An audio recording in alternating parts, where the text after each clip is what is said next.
চাকরিচ্যুত ভাই বোনদের পাশে দাঁড়িয়েছে আমরা সচেতন নাগরিক সমাজ। আমি যে কথাটি আসলে পটিয়াবাসীর উদ্দেশ্যে বলতে চাই, যে ভাই বোনেরা আজকে চাকরি হারিয়েছে তারা কিন্তু কেউ অযোগ্য নয়। তারা পরীক্ষা দিয়ে, তারা যে প্রমোশনমূলক পরীক্ষা দিয়ে ছাঁটাই করার চিন্তা ভাবনা করেছিল, সেখানেও তারা শতভাগ পাশ করেছে। এই পরীক্ষা পাশ করার মাধ্যমে এটা বোঝানো গেছে যে আমাদের ভাইয়ের অযোগ্য না, আমাদের বোনের অযোগ্য। কিন্তু আজকে তাদেরকে ছাঁটাই করতেছে একটি কারণে, সেটা তারা কেন পটিয়ার বাসিন্দা। আজকে পটিয়াবাসীর কি সামান্য পরিমাণ চিন্তার মধ্যে আসে না? আমরা পটিয়াবাসী হওয়ার কারণে কেউ চাকরি করবে, এটা কেমন ধরনের কথা হতে পারে?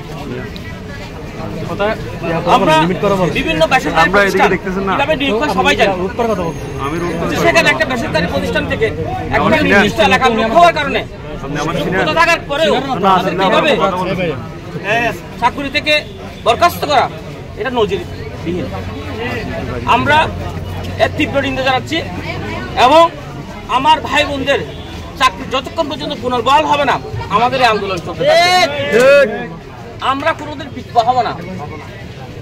আমরা যে আন্দোলন করেছি সকল আন্দোলনে সফল হয়ে আমরা মাটি গড়ে ফিরেছি। এই সামনে আমরা যে আন্দোলনে হাত দিয়েছি, আপনাদেরকে স্পষ্ট ভাষায় বলে দিতে চাই, এই পটিয়া থেকে শুরু করে ঢাকা পর্যন্ত যে কোনো আন্দোলনে আমরা থাকবো এবং এই আন্দোলন সফল করে আমরা গড়ে ফিরবো। আমরা আমাদের জুলাই আন্দোলনে আমাদের একটাই জন্মবিন্দু অথবা মৃত্যু। আমরা মৃত্যুকে পরোয়া করি নাই তখন। আমার ভাই বোনেরা মৃত্যুকে পরোয়া করে নাই। এখনো আমরা বলছি এটা আমাদের অধিকার, এটা আমাদের অধিকার। আমরা যে চাকরি পেয়েছিলাম সেটা আমাদের অধিকার। সে অধিকার থেকে আপনারা এভাবে বঞ্চিত করবেন আর আমরা সেটা মেনে নিব, সেটা হতে পারে না। আজকে একটু একটু করে এই যে অধিকার বঞ্চিত, এই সংস্কৃতি যদি তৈরি হয় তাহলে বিভিন্ন জায়গায় এই সংস্কৃতি তৈরি হবে। বিভিন্ন জায়গায় কর্মচারীদের ছাঁটাই করবে, কেউ কথা বলবে না। আজকে এটার মাধ্যমে আমাদেরকে জানান দিতে হবে, কেউ অন্যায় করতে পারবে না, কেউ বৈষম্য করতে পারবে না। একটা নির্দিষ্ট এলাকার হওয়ার কারণে তাদেরকে ব্যাংক থেকে চাকরি করে দিবেন, সেই সুযোগ আর থাকবে না। আমরা আমার ভাই বোনদের চাকরি পুনর্বহাল করেই মাঠে ছাড়বো। এবং আমি পটিয়াবাসীকে বলবো, এটা আপনাদের উপর অন্যায় হয়েছে, আমাদের উপর অন্যায় হয়েছে।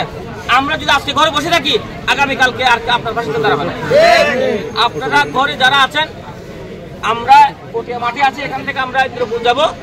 আপনারা সবাই যেখান থেকে আছেন আপনারা ইন্দ্রপুর চলে আসেন, আমরা সেখানে অবস্থান করবো ইনশাআল্লাহ। আমরা আমাদের ন্যায্য দাবি, ন্যায্য অধিকার আদায়ের জন্য ছিলাম ইনশাআল্লাহ।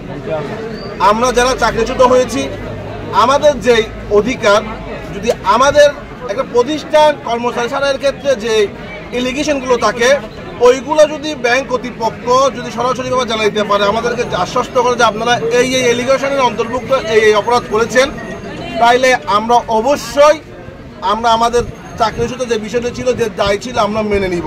কিন্তু কোনো নিয়ম নীতি তোয়াক্কা না করে, ব্যাংকিং কোম্পানি অ্যাক্টের 45-এর 1-এর তোয়াক্কা না করে, ব্যাংক প্রতিষ্ঠান 2 বছর, 2.5 বছর, 3 বছর সচল থাকার পর আমাদেরকে নাটকীয়ভাবে চাকরিচ্যুত করেছেন, বৈষম্য করেছেন, এটা আমরা মানতে বাধ্য নই। একই সাথে আপনারা বারবার বলতেছেন আপনার সাথে আমার সাথে তালই পুতলের সম্পর্ক নয়। বাংলাদেশ ব্যাংক অনার্স মাস্টার্স করা ফুলাফাইনদের কর্মচারীদের অ্যাপ্রুভাল করেছে, প্রমোশন দিয়েছে, প্রণোদন দিয়েছেন, বেতন দিয়েছেন, বোনাস দিয়েছেন। এরপরও যদি এখন আপনারা নাটক করে বলেন আমরা ম্যাচিউর নই, তাহলে আপনারা কি ম্যাচিউর? এখনো যদি আপনাদেরকে বলি, কর্মকর্তারা এমনও আছেন মেল খোলা হবে, আপনি মেলের পাসওয়ার্ড জানেন না। এখন আমরা যদি বলি আপনিও তো ম্যাচিউর নয়। কাকুরা যা করেছেন করে পেলেন। পরীক্ষা নামক 16 তারিখ পরীক্ষা ইউনিয়ন ব্যাংকের 500 কজন। আবার বলবো, যাদের চাকরি হারা হয়েছে তাদেরকে চাকরিতে পুনরায় পুনর্বহাল করা হোক।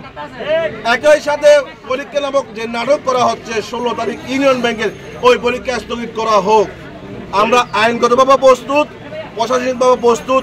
আমাদের অধিকার, আমাদের দাবি, আমাদের যে ন্যায্যতা, আমরা আদায়ের জন্য দক্ষিণ জেলা নিয়ে 6টা না পটিয়া, আনোয়ারা, বোয়ালখালী, বাঁশখালী, কর্ণফুলী এবং চৌদ্দনাইশ 6টা না নিয়ে যে বৈষম্য হয়েছে, আমরা এই বৈষম্যের ঘোর বিরোধিতা করি এবং তীব্র প্রতিবাদ জানাই। আমরা পটিয়াবাসীর কাছে উদাত্ত আহ্বান জানাবো, আবার বলছি, এটা হক হালালের বিষয় নয়, এটা অধিকার আদায়ের বিষয়। আমাদের উপর যে জুলুম করা হয়েছে, যে অন্যায় করা হচ্ছে, এই অন্যায়ের বিষয়ে দক্ষিণ চট্টগ্রামের প্রত্যেকটা বিষয়, প্রত্যেকটা জনগণ ব্যাংকার চাকরিচ্যুতদের পাশে আছে। আমি মনে করি এই উপদেষ্টা সরকার যেই বিষয়টা নিয়ে এখনো পর্যন্ত সন্দিহান, আমরা উপদেষ্টার প্রতি আবার দৃষ্টি আকর্ষণ জানাচ্ছি, যিনি দায়িত্বে আছেন দক্ষিণ চট্টগ্রাম নিয়ে আমাদের মনুরা ভাই ভাই বরিশালীরা যে ব্যবস্থা নিচ্ছে, আমরা তার তীব্র নিন্দা জানাই। আমাদের দক্ষিণ চট্টগ্রামের অধিকার পুনরায় বহাল করতে হবে। যদি আমরা পটিয়া বলি, তাহলে পটিয়া নয়, মহাকুমা দিয়ে আমরা আমাদের অধিকার আদায় করবো।